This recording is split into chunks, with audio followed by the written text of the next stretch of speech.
Nikola Jokic is the leader you need. We'll tell you why. Plus, are the Kings a tough matchup this year for some reason?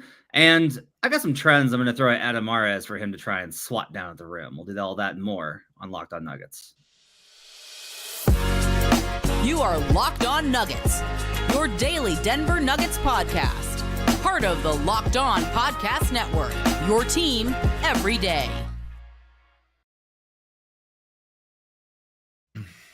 Welcome to Locked On Nuggets, your daily Denver Nuggets podcast, part of the Locked On Podcast Network, your team every day. Thanks for joining us on a Wednesday. Appreciate you guys being with us, joining us on whatever platform you've chosen. You can catch us on Apple Podcasts, where it would be great if you left us a 5-star review, on Spotify, or you can catch us on YouTube. Go to youtube.com/LockedOnNuggets. You can join the live show.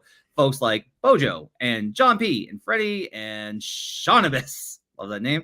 Zamora's hanging out with us. Hey, Zamora, what's up, man? Also to folks hanging out with us on a Wednesday, Nikola Radovich.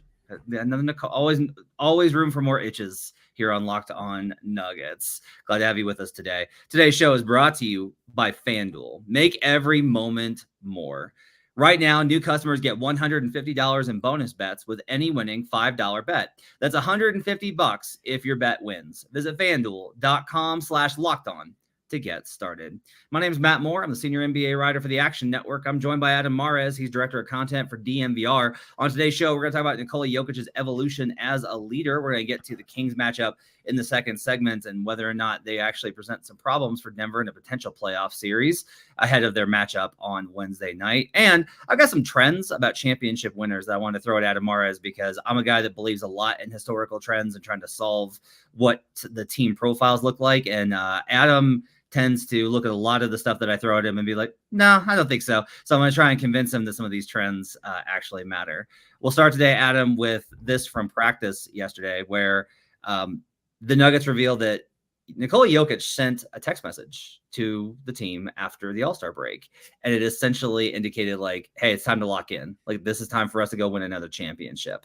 And that to me was notable. And I'm sure that because when I asked you what you want to talk about today, that was the first thing out, that you've got thoughts on it as well. So what do you think about Joker's evolution as a leader as we look at this text message and the messaging and the role that he's taken as we've seen him evolve over the last 5-6 years? Well, I have two thoughts on it broadly. First, it's really cool. I think this is really cool. Like, it's a cool story. You know, Jokic sent a text message out of All-Star. And KCP said something like he sent it immediately after the All-Star game, or I can't remember how he phrased it, but it almost made it sound like Jokic was like it wasn't a thing where it was the next board or this. It almost sounded like it was like, guys, it's go time. You know, like, and it just seemed cool. It's clearly made an impression on KCP, who's been in this league for a long time and played for a lot of different leaders. So first, it's cool. And second, Matt, this whole year has been a really weird year to cover the Nuggets because it's the hangover year. You've already climbed the mountaintop. And so these little checkpoints along the way have just felt less meaningful. They feel more ambiguous. This to me is the first time I felt good, like truly good about the Nuggets, you know, their chances. I'm not saying I think this means they're going to repeat, but it does feel like the team just knows that the regular season is long and mostly pointless, but this part here means something. And hey, we're almost there. It's almost time for us to actually show what we've got. So I thought that was just a really cool thing. And that's what I read into it. It does feel meaningful to me, meaningful for, both from a leadership standpoint for Yoke, but also meaningful for a little peek into the psyche of this team behind closed doors. So there's a lot to get here to do here. I'll start here. Leadership is a tough thing in the NBA. And a lot of star players are given credit for it by their teammates as a means of like protecting them. Because I think it's difficult. Like, there's a reason that there's a million self-help books on leadership. There's a reason there's a million classes on leadership. It's difficult. And it's also not necessarily even something I don't think that you can, like, if you're not adept at it, you can't do it. It's just not made for you. So what you hear a lot in the NBA is like, well, he leads by example. Anytime I hear that phrase, I start to I raise an eyebrow now. Right. Because I've heard it about enough players who didn't actually lead. They were just great players. They were the best players on there. That can be the facsimile for that. Doesn't mean it has to be, but that can be that. Yeah. It's they don't say anything. They don't, communicate with teammates. They don't set the tone. It's just like they play great. And I'm always like, that's not really, I think you need more, and somebody's got to fill that vacuum.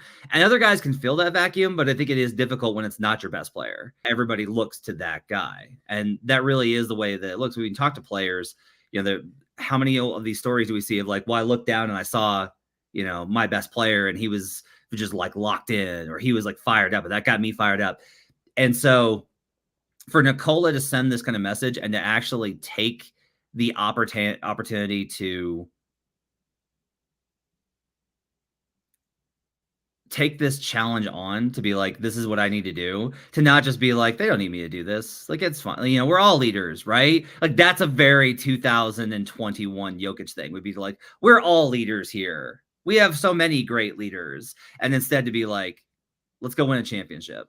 Like, I think that's great. I think it's awesome. You mentioned kind of like how you haven't felt great. That's interesting to me because I've never really, they've been better than I expected. Not a lot better, just like a little better than I expected.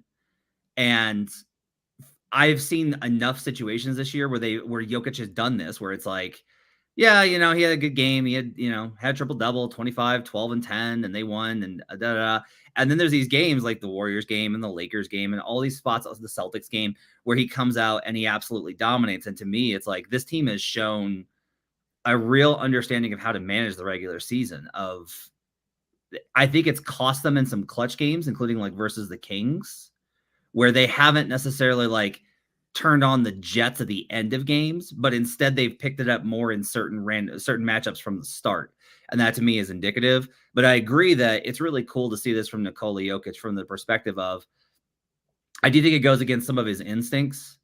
And so I think it's great that he's like, this is what the team needs. This is what like I have to do. This is the responsibility. It can't always be the stuff that you're comfortable or good at. You have to be uncomfortable, I think, to be great. And Joker, I think, has approached that mindset of, you have to be a little uncomfortable to be great in all facets of his career arc, more than just about any star I can remember. I think it's underrated, his drive towards self-improvement. And that's kind of what you're getting at. I mean, we saw it with, look, he was kind of it wasn't guaranteed. His origin story, it was not guaranteed that work ethic and self-improvement was going to be part of his story. It was not clear. Nope. He has made himself into that. And I do think that leadership is part of that last box. And it's not a singular box. There's lots of boxes to leadership. And I feel like he is kind of checking those along as you go. But to me, one of the beautiful parts about covering Yoke is this tension between the public face he puts on about being not really caring. Does he really care, this or that? And these stories behind the scenes that are like, my God, he cares more than anyone else on earth. And this is one of those stories that's the latter, where you're like, that's right, man, this guy's about it. This means something to him. And he seems to have a sense of what is needed from him, as a leader. And Rob Sheldon said it best in the chat here. It's one thing to send a text and say, it's go time, guys. It's go time. It's another thing to come out and put up 80, 50, 45 on, like over the course of 3 games. The last 3 games have been among the best 3-game stretches of his entire career. So he's backing it up with this incredibly inspired play that, by the way, Yoke has different ways of dominating games. The last 3 have been of the joyless variety, I would say. They have been of the workman-like variety. And to me, it's the best type, because we know the passion will come and, all this stuff. But this is one that's like, no, we have a job to do, and we're going to go do it. When I look at his evolution, starting with when he started to lift after games, and I think back to the conversation he related where Felipe challenged him about being MVP. Like, I just like, I keep coming to the conclusion that like Felipe needs like a plaque in the hallway to the locker room. Like, there just needs to be one. Right. Because what it reminds me of? Here's a dated reference. It reminds me of Good Will Hunting, when Ben Affleck is like, every day I pray that you're not going to be. I pray that I wake up and you're not going to be here. Like, it's a similar type of energy of like, what are you doing here, man? Like, what? Right. Like, you could. There's an energy of like, you could be one of the greatest players of all time. Go do it. And he did it. He did it. And he did it. Hold on real quick, though. The one thing I will say is I'm very curious to see Jamal's response in this, because like guys like KCP and Aaron Gordon, I think they see these messages like they are workers, like that they know it's go time. I'm so curious to see Jamal's approach and the consistency. And it starts with tonight, because De'Aaron Fox so far this year has been better than him. And I'm just curious to see tonight what he has for him. Well, we'll find out what he's got for De'Aaron Fox as they do face the Kings tonight. The Kings are 3-0 versus the defending champs. Is this a tough matchup, or do we just need to kind of look at the schedule a little bit? We'll talk about the Kings matchup on the other side. I want to get Adam's thoughts on this. We'll do that when we return on Locked On Nuggets. Today's show is brought to you by BetterHelp.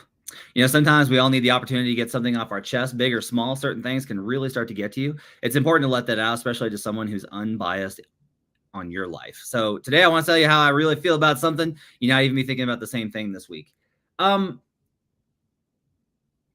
is it that these Denver fans that have cable still can't watch this team? How? Well, that's not true. They can. Sure. I have Fubo and DirecTV stream. I have two ways of watching the Nuggets on my home TV. I'm sick of these whiners. Get them out of here. I said cable. It doesn't matter. It doesn't matter. I said this is my hey. I'm getting this off my chest, sir. All right, get it off your chest. Yes, you could have made the choice. That's absolutely true. But I just continue to kind of marvel at this. I will also just say this. I look forward to the time in the future when Josh Kroenke has the level of control over the franchise that his title reflects. Because I do believe that Josh Kroenke is going to be a great owner for the Denver Nuggets. But there are a number of ways in which I just continue to think that Denver fans could get a little bit better. Just a little bit better. They deserve better because they're great fans. But that's my problem that I've got to deal with, which is why BetterHelp is so important. Therapy can be different for everyone. Most of us have bigger problems than our favorite sports team, and it's important to get things off your chest every once in a while. If you're thinking of starting therapy, give BetterHelp a try. It's entirely online, designed to be flexible and suited to your schedule. Visit BetterHelp.com/LockedOnNBA to get 10% off your first month. That's BetterHelp, HELP.com/LockedOnNBA. We'll be right back on Locked On Nuggets.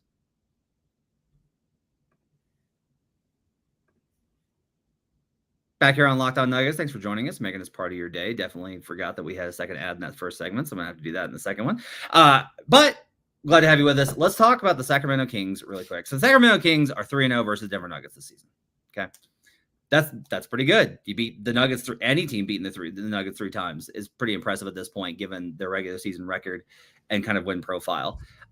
But if you look at it, I had a friend from Action Network, a colleague. He was like, hey, I kind of like the Nuggets tonight. Can you tell me why they're 0-3 versus the Kings? And I was like, well, the first one was on the second night of a back-to-back on the road. The second one was on the second night of a back-to-back on the road. And the third one was the last game before All-Star break when Jamal Murray and KCP didn't play. And like, I kind of do believe that that's the case. Like, this is just me. I am not convinced that the Kings are a problem for Denver. I've tried to like look at this matchup and be like, what is the issue here? And quick guards can give some problems to the pick and roll coverage. Fox is great. They do have shooters. They got big wings. And I think Keegan Murray is awesome. I love watching Keegan Murray. He's one of my favorite guys to watch in the league. They have guys like Davion Mitchell that they can throw on Jamal to disrupt some things. And Fox is actually a really good defender. Fox is one of the very rare, high profile, high usage two-way guards in the league. Notably also, by the way, the Kings are much better on the road defensively than they are at home. This is a weird trend I've noticed for 2 seasons. If you look at their ratings, they are a much better road team than they are at home defensively, which is one of the reasons they're pretty good on the road. But Adam, for me, a lot of this comes down to Domantas Sabonis and my skepticism towards his ability to be the type of impact player on any sort of tier in any game close to Jokic. No one is as impactful as Jokic. That's a high bar. But like Jason Tatum, I legitimately think can get like in the stratosphere. Like Jokic way above him within like visual distance of him several miles away. I do not feel that way about Domantas Sabonis. Talk to me about the Kings matchup.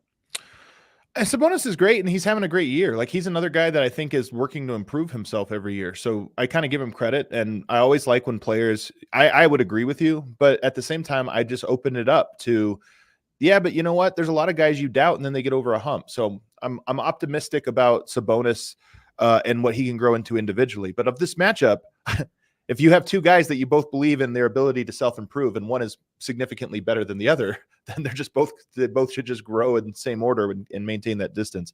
Look, Jokic, I think he's great at defense, at forcing the ball into its least favorable spots. In my opinion, this is a lot of what he's good at. So he'll concede wide open, low value shots. And oftentimes that means centers in the paint outside the restricted area. Like, he's very good at that. Sabonis is one of the guys that's good at taking advantage of that. So I do think there's a stylistic thing with Jokic specifically guarding Sabonis that makes that matchup a little bit interesting. If you think about it, guys like Rashawn Holmes have gone off against him. DeAndre Ayton always puts up 22, 25 points against him. And people will say, look at the center matchup. It's not, because those guys can get 22, 25 and it mean nothing. Sabonis gets 22, 25 and it means something because of all the other stuff he does. So I think that's one reason why this is legitimately a tough matchup for Nikola, is because he concedes the things that the Kings want to take. All right. That's interesting. A lot of what I see from Sabonis, especially on the rebounding side, is he is really good at sneaking in. He's like an unbelievable rebounder, given that he's almost never at a size and muscle advantage. Right. There are a lot of guys that will put up big rebounding numbers when they are just playing a small ball unit. Anthony Davis. But like, if you look at who's actually like kind of like Sabonis, it always feels like he's undersized, and yet he's constantly getting tip backs and put backs on things like that. I wonder how much of that is a combination between Fox's speed and his ability to get downhill, and how that drives the help side defense, especially for Nikola having to kind of contain, versus, and probably a little bit of it is probably that Joker has to play a little bit maybe further back, because Fox is so fast, he can turn the corner on the hedge in pick and roll coverage, right? Which means that Joker plays a little bit back, and then he's going to have to try and recover even on a downhill Fox, and that leaves open the weak side rebound. I've seen that on a couple of sequences. The Kings this year are not necessarily like, they're not as good as they were last year. They're no longer like they were elite offense last year. They're just like a good offense. They're an okay defense, not really good this season. Are there any other matchups that you kind of see in this one as being potentially difficult for Denver? Well, I just want to see Jamal. I want to see what he does again guarding De'Aaron Fox. I know obviously KCP is going to draw that assignment, but there'll be moments where he has to guard him. And I want to see the level of aggression and focus and execution he has. I want to see one of those games where he's 12 of 17. I want to see that tonight, where he looks. Here's the thing that bothers me about Jamal. He doesn't always look like he cares. And I think, if I'm thinking back to the last one, maybe it was the last one or the one before, I was just so frustrated because it felt like he didn't care that he was getting his ass kicked by De'Aaron Fox. He didn't seem bothered by it. I was bothered by it. So I want to see Jamal's approach to this game, because as much as Jokic, Sabonis has gotten the better of Jokic in their previous matchups, and that's surprising. Fox has also gotten the better of Murray, and I want to see Murray take that one seriously. And also, like I said in the first segment, I know Yoke's locked in. I know these guys are going to be locked in. I just want to see Murray locked in, and he has been. To his credit, he has been these last few games. But I want to see it this entire stretch of tough games, and that includes tonight. The Nuggets losing to you, and this is like a super like championship team arrogant thing to say, but the Nuggets losing to you, with the exception of very few games, like I would say the Sixers, the Nuggets losing to you is almost an indication of that they don't care. Well, I think there are certain players, though, that carry that for them throughout the year. I mean, look, I'm not being crazy. Jamal averages 21 points a game in the most inflated point per game era of the NBA's ever seen.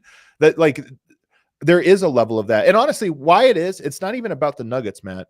I have this complaint about the NBA. The NBA treats the regular season like it doesn't matter. And I hate when Nuggets players treat it like that, because guess what? The fans that are tuned into a live show at 10 o'clock on a Wednesday, they care. And oftentimes they pay lots of money to take their family to go see it. So players, to me, do have an obligation to care deeply if they want to receive the love and adoration and money that comes with it.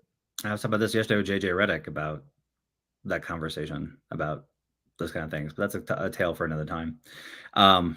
Lot of setting bars here for Jamal. I think that's not surprising, but interesting. We give him so much love, like we as a fan base, and I just think that those things come with a responsibility, an inherent responsibility, whether you want it or not. I agree with that. On the other side, Adam talked about why the regular season matters. I have some trends that kind of reflect why that is. And I want to get whether or not Adam thinks those are real or not when it comes to Denver's chances at repeating an NBA title. We'll do that when we return on Locked On Nuggets. Let's talk about Stitch Fix. With Stitch Fix, you get a stylist who understands your style, size, and budget. They do all the shopping for you. It's the easiest way to update your wardrobe this season. Easily upgrade your wardrobe this year with a professional stylist that helps you find new on-trend favorites that will work for you. You just give your stylist your size and style and budget preferences, and you can order boxes when you want and how you want to. No subscription required. They'll send 5 just for you pieces, plus outfit recommendations and pro styling advice. You can keep what works and send back the rest. They make it also easy. If you don't like to shop, they're going to save you that time and effort. Plus, you get outfits that make you look and feel really good. If you don't love something, just send it back. Shipping, returns, and exchanges are always free. Style that makes you feel as good as you look. Get started today at stitchfix.com/lockedon. That's stitchfix.com/lockedon. stitchfix.com/lockedon. We're also brought to you today by eBay Motors. Passion, drive, and patience. What brings home the winning trophy is also what keeps your ride or die alive. eBay Motors has everything you need to maintain your vehicle and level it up to peak performance. Superchargers, roof racks, exhaust kits, LED headlights, and more. Whether you're into speed, power, or style, eBay Motors has got you covered. With over 122 million parts for your number one ride or die, you'll always find exactly what you're looking for. And with eBay Guaranteed Fit, your parts guaranteed to fit your ride every time or your money back. Because with eBay Motors, you're burning rubber, not cash. With all the parts you need at the prices you want, it's easy to turn your car into the MVP and bring home that win. Keep your ride or die alive at ebaymotors.com. Eligible items only, exclusions apply. eBay Guaranteed Fit only available to U.S. customers. We'll be right back on Locked On Nuggets.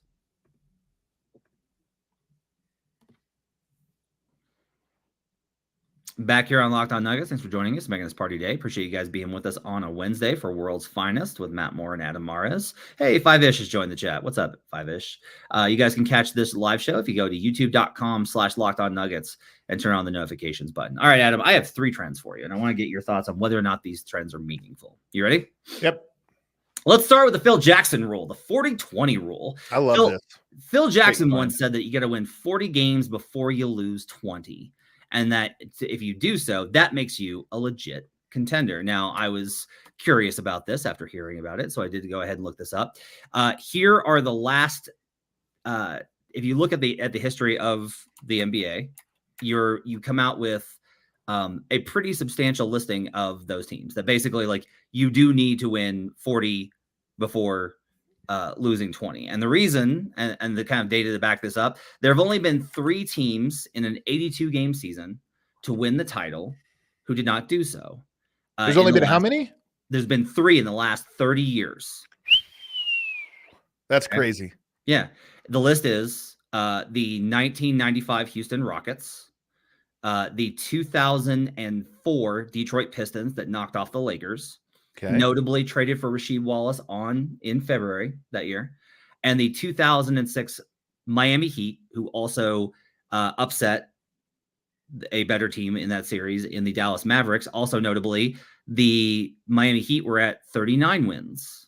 It was close when they got to 20, so they got really close to it. And the Rockets, I'm guessing it was their second championship, right? Yes, I'm guessing. Yeah. That was the one where they basically did not look good half the year and then turned on the Jets and went back to back. The Denver Nuggets, by the way, are 39-19 as they head into the game versus the Kings tonight. That means tonight's game decides whether or not they're a legit contender.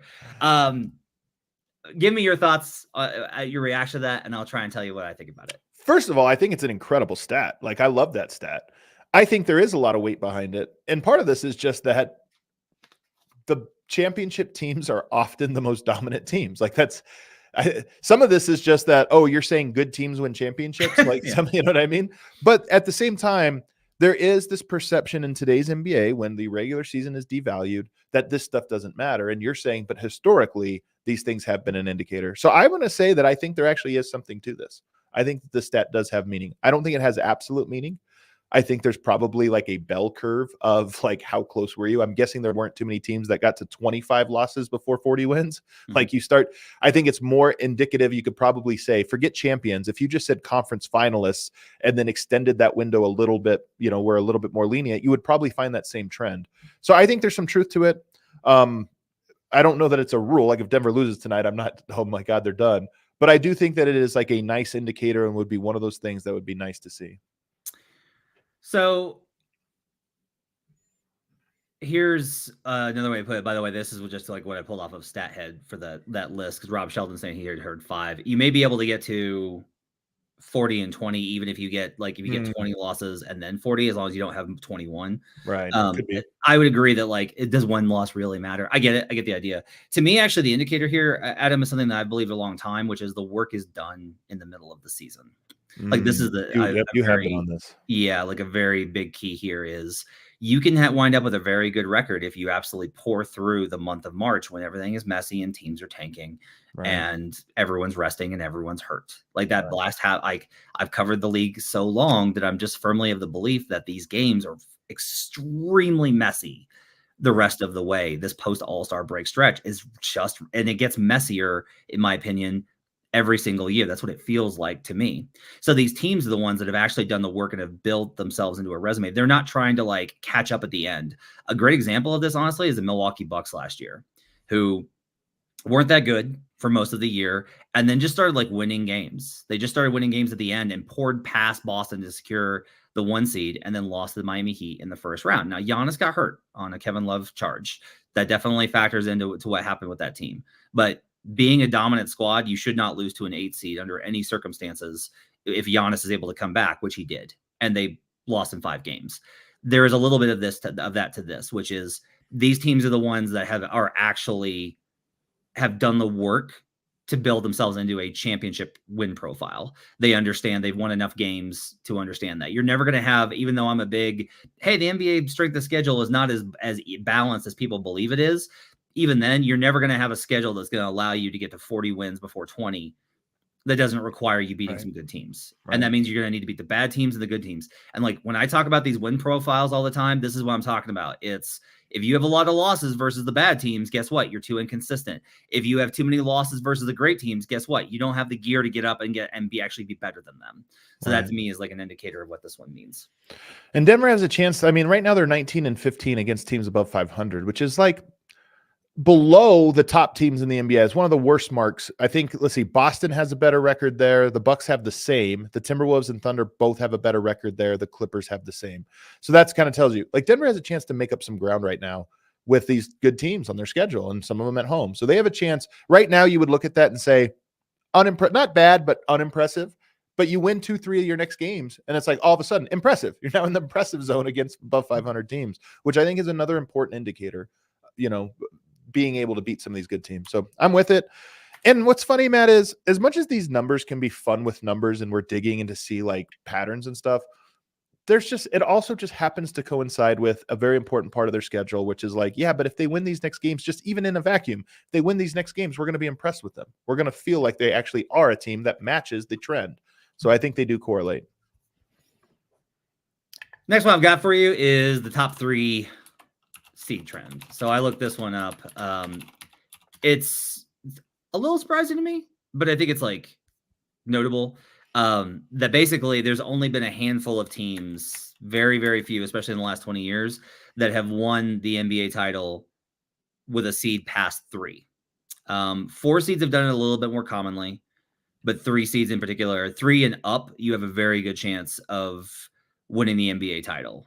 Your chances go way, way up. So my question for you is, we talked about wins, right? What number of wins. Does seeding, where you rank amongst the other teams, does that matter, do you think, for the Nuggets and their ability to repeat as champions? I think it does, just because I think home court matters, a little bit, wanting to have the home court, but I don't think it is supremely as important. I mean, I've talked about this for the last month. I don't think Denver needs to chase first seed. I don't even think they need to chase the second seed, but there is something too, 4 would feel a little worse, and certainly 5, which I think they're probably almost completely safe of avoiding now. So I think a little bit, this is the one where the regular season changing and the value of it changing, not that I like it, but it's one of those ones that I think is less important than it was in 1992, when every team would go hard on game 82, whether it meant something or not. You know what's interesting about this is that it holds true despite the fact that division winners used to get guaranteed a top 3 seed. That is weird. So that's an interesting kind of twist on this, is that I would think that there were more teams in the past, and that's changed recently based off of the fact that no longer division winners are awarded. That to me, is an interesting kind of twist on this. I do think what it really says, here's the dichotomy, is that the NBA regular season has never felt like it's taken less importance. It's never been treated with less importance. It's never been regarded with less importance. And yet it's held. I was trying to find the stat. Here it is. Only 2 teams have won the NBA title as a lower than a third seed, the 1969 Celtics and the 1995 Rockets. No team in the last 25 years has won it with lower than third. Only 5 teams have made the finals with a seed lower than third. That to me is like a way actually bigger thing here, is like, you can't even get there. Like you got to be top 3 just to get there. And some of this is, you kind of mentioned this with the first one. That's like, oh, winning games makes you a good team. It's the same kind of deal, right? Like, oh, the good teams make the finals more often. Thanks for that analysis. But I do think there's probably something to the record reveals more about you than I think the players think it does. Yeah. And that is pretty important. And this is where it kind of goes wrong. The rings culture stuff changed the thing so much where now players are like, look, why am I going to try? Because if I try in the regular season and I lose in the playoffs, it's for nothing. I just get clowned for it. All that matters is the playoffs. That's what I got to do. But it's also like, yeah, but here's the problem. The bar is high. You have to do both. Yeah, this is the thing, Matt. And this is my thing with load management is I honestly think 15 years into the load management era, I think that load management might make you more prone to injury. And I think there's probably something to not taking the regular season seriously probably makes you more prone to being bounced out in the first round of the playoffs. So there's probably the whole irony of all of this is if all of this like hedge fundification of the NBA, where we're trying to make all these tiny margins work in our favor, if they actually sucked out an important intangible soul to these things that were not calculated, and all of a sudden, you get what you get. Last one for you. I looked at the last 10 teams to have 4 or fewer playoff losses and what happened the next season. Okay. You ready for a walk down history lane? Let's do it. Number 10, the 1991 Chicago Bulls went back to back. I remember that. Number 9, the 1993 Chicago Bulls. Jordan leaves. Yeah, that's different. They break up. The 1996 Chicago Bulls. They go back to back. The 1997 Chicago Bulls. The Bulls were so dominant. This is why when people didn't live the Jordan era, it's like, guys, they did what the Nuggets did last year every year. That's pretty impressive. Every year. 1997 Chicago Bulls, 15-4. They go back to back. That's 4.